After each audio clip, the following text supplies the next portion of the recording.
Mafia 2 is a game that immersed me, but the question is why?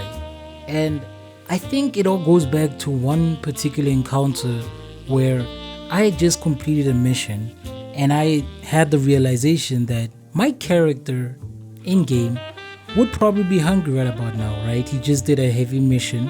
He'd probably want to go and get something to eat or maybe something to drink. So I indulged. I went to a shop, I got him something to eat, and then I went to a petrol station to fill up. And as I did those meaningless actions, I realized something.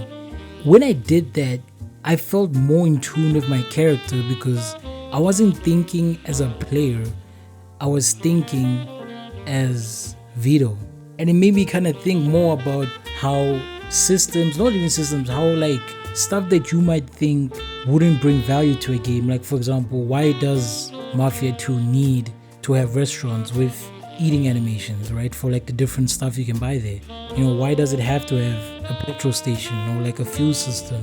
Why does it have these little things? And I think what I've come to the realization is these little things almost complete the story, complete the fantasy. Because at the end of the day, when you think of gonna be a mafia man, you obviously do think of the shooting, the killing, the highs, right?